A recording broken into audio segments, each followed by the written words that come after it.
Good morning students. आज के ई class में आप सबों का स्वागत है।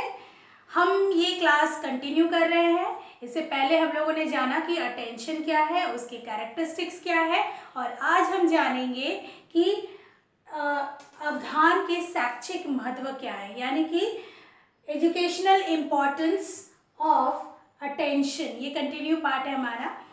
एक टीचर को क्यों जानना है, एज अ टीचर आप क्यों ये अटेंशन को पढ़ रहे हैं, अभी क्या ज़रूरत है, और ये मैक्सिमम जो अटेंशंस के लिए है, ये आपके एग्जाम्स में आते हैं कि इसका इम्पोर्टेंस क्या है। शैक्षिक ये में, एजुकेशनल फील्ड में इसका इम्पोर्टेंस क्या है अटेंशन का, तो इसे जानना बहुत ज़रूरी है। एज अ टीचर, आप वुड भी टीचर्स हैं, आपको मालूम है कि आपको अटेंशन के बारे में क्यों जानना ज़रूरी है, इसके बारे में आज हम लोग जानेंगे।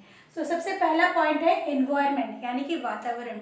एक टीचर को जानना बहुत ज़रूरी है कि उसकी क्लासरूम का एनवायरनमेंट कैसा है, क्या वो बच्चे उस एनवायरनमेंट में पढ़ने के लिए कंफर्टेबल महसूस करते हैं या नहीं करते हैं। तो बहुत सारी चीज़ें हैं जो एनवायरनमेंट को चेंज करते हैं, जैसे कि आपके क्लासरूम में लगाया हुआ जो पोस्टर्स है, आपके क्लासरूम में जो लगाया हुआ गुड थिंग्स है, गुड हैबिट्स है, या फिर मान लीजिए कि उनको क्या करना चाहिए, rules and regulations of your classroom, ये सारी चीज़ें हैं, ये अट्रैक्ट करती है और उनको अटेंटिव रखते हैं कि हम पढ़ें। उन रूम में पंखा है, लाइट्स है सही तरीके से, ताकि वो अटेंटिव रह सके। तो एक एज अ टीचर आपको ये नॉलेज होना चाहिए कि आपका स्कूल क्लासरूम का जो वातावरण है वो कैसा है, अटेंशन के लिए सही माहौल है या नहीं।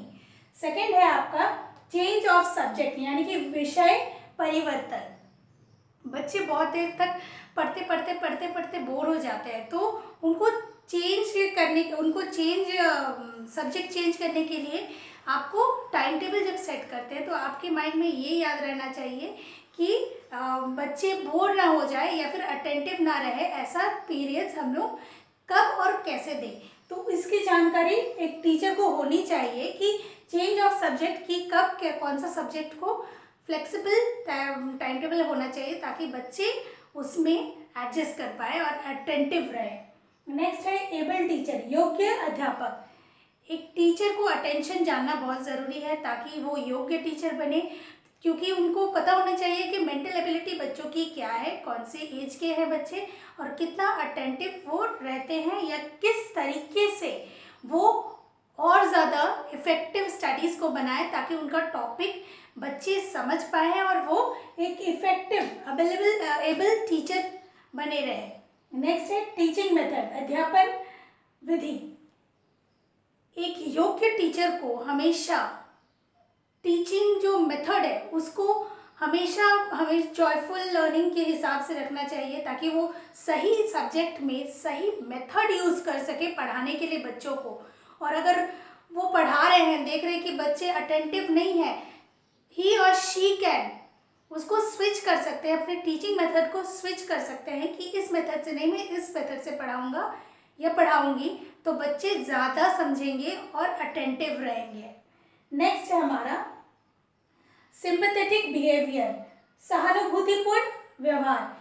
एक टीचर अगर अटेंशन के बारे में पहले से जानेंगे तो डेफिनेटली वो बच्चे के माइंड को समझ पाएंगे कि बच्चे क्यों अटेंशन नहीं दे पा रहे हैं, क्यों वो ध्यान नहीं दे पा रहे हैं, और उनकी ध्यान न देने वाली बात पे वो समझ जाएंगे और अपनी सहानुभूतिपूर्ण जो व्यवहार है उसको ला सकते हैं कि बच्चा क्यों नहीं समझ पा रहा है, या मे बी हो सकता है जो टीचिंग मेथड है वो बच्चों को समझ नहीं आ रहा है, या मे बी उस सब्जेक्ट से उनको इंटरेस्ट नहीं है, इस वजह से नहीं हो रहा। तो सहानुभूति जो व्यवहार है वो आ जाएगा अगर एक टीचर अटेंशन को सही तरीके से जान ले तो।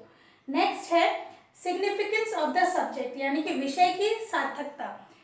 एक टीचर को अटेंशन इसलिए भी जानना चाहिए कि वो एक विषय की सार्थकता को समझ सके, उसका जो सिग्निफिकेंस है उसको समझ सके, और बच्चों तक जो नॉलेज पहुंचाना चाह रहे हैं उसको वो पहुंचाने पे कामयाब रहे। तो इन सभी चीज़ों को हम देखते हैं और कह सकते हैं कि शिक्षण महत्व क्या है अवधान की या ध्यान की, अटेंशन क्यों इम्पोर्टेंस है एजुकेशन के लिए। एज अ टीचर आपको ये जानना बहुत ज़रूरी है। Thank you.